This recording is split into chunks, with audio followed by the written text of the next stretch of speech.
Karibuni tena katika tafakuri yetu ya leo, tafakuri ya Rozari, sala ya tafakari. Na hii ni siku ya 25 katika mwezi wa 10 ambao ni mwezi wa Rozari. Tafakuri yetu ya leo ina kichwa cha habari kisemacho umuhimu wa sala ya Rozari inayoambatana na matendo. Sisi wa Kristo tunaamini sana katika nguvu ya sala. Sala ina matokeo mazuri na makubwa, na ndiyo maana tunasali kila mara. Hata maandiko matakatifu yanatutaka tuombe bila kuchoka. Kwa mfano, Paulo anawaandikia Wathesalonike hivi: salini kila wakati. Wathesalonike wa kwanza sura ya 5 mstari wa 17. Kusali kila wakati au kudumu katika sala haimaanishi kukesha makanisani au kutokufanya chochote zaidi ya kupiga magoti na kusali. Hilo hakika haliwezekani katika maisha yetu, kwa sababu tuna mambo mengine katika maisha na ndiyo maana tunaishi. Lakini kudumu katika sala inamaanisha kudumu katika kutoa shukrani kwa Mungu wetu kwa kila jambo, kupokea mwongozo kutoka kwake kwa kila tulifanyalo, na kuonyesha tabia ya utegemezi wa kudumu kwake na imani thabiti. Kuna faida nyingi kiimani katika kusali. Tunaamini kuwa sala ni mazungumzo ya moja kwa moja na Mungu. Hata sayansi nayo inaelezea umuhimu wa sala. Kwa mfano, mtu anaposali anajisikia furaha, utulivu na amani. Hali hii kisayansi inatokana na mabadiliko ya homoni za mwili ambazo huchangiwa na tendo la kusali. Faida za kusali zipo nyingi sana, lakini tafakuri yetu ya leo haizungumzii kuhusu faida za kusali, bali inazungumzia kuhusu umuhimu wa sala iendanayo na matendo. Sala bila matendo haitoshi kutubadilisha na kuleta majibu. Nirudie kwa kusisitiza, sala bila matendo haitoshi kutubadilisha au kuleta majibu. Ni kweli kwamba sala ina nguvu, lakini itapendeza ikiwa kama sala itaambatana na matendo ili kuleta mabadiliko. Kwa mfano, itapendeza ikiwa pamoja na kusali kwetu pakawepo na jitihada za kubadilisha tabia zetu mbaya.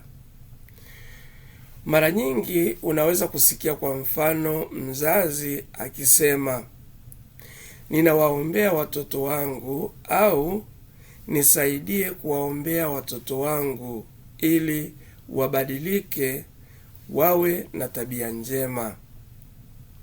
Lakini pamoja na hiyo nia njema, utakuta mzazi huyu anasahau kuwafundisha na kuhimiza maadili mema kwa watoto wake katika malezi yao.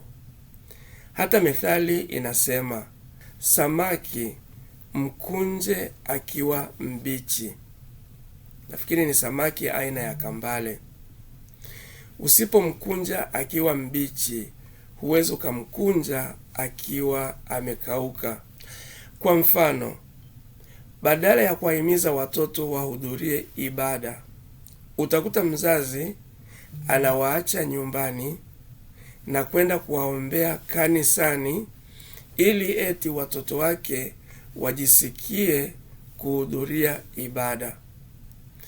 Itapendeza ikiwa kama mzazi huyu atahimiza watoto wake kwenda kanisani na pia kuwaombea ili wadumu katika nia hiyo njema.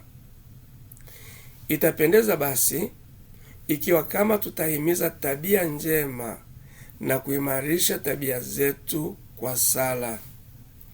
Vile vile utasikia watu wakisema tusali kuwaombea watu fulani ili waweze kuacha tabia zao mbaya, lakini utakuta hawapo tayari kuwafuata na kuwaambia ukweli kuhusu tabia zao hizo na kuwataka wajirekebishe.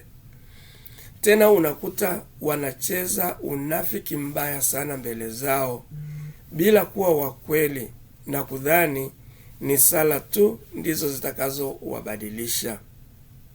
Ukweli, sala ni muhimu, lakini itapendeza pia kuwa wakweli kwao, kuwakanya na kuwarekebisha.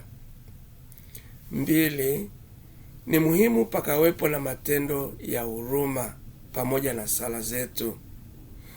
Tunasali sala mbalimbali na kufunga novena kuomba huruma ya Mungu kwa ajili yetu na wengine.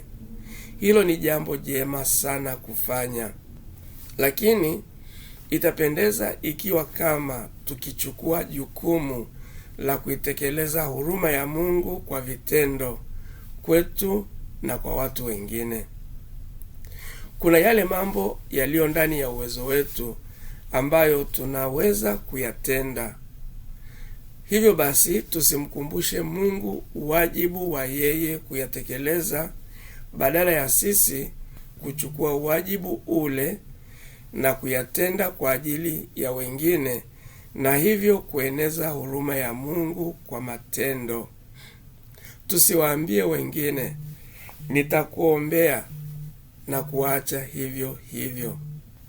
Itapendeza ikiwa kama tutawaombea na vile vile tukajitahidi kutatua shida zao kwa kiwango kinachowezekana. 3, ni muhimu tukabadilisha mitazamo yetu ya maisha pamoja na kusali. Ni jambo la kushangaza kwamba tunakazana sana kupambana na adui ujinga kwa kujitahidi katika masomo.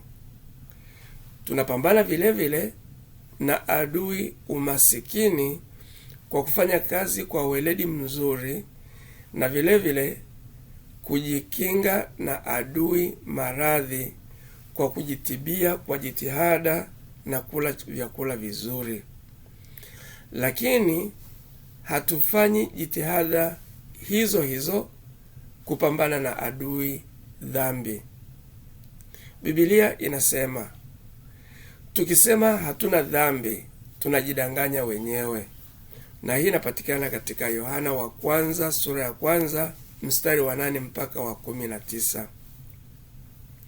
Maneno hayo hayamaanishi kuwa sisi tuendelee kutenda dhambi kwa sababu eti sisi ni wa dhambi daima.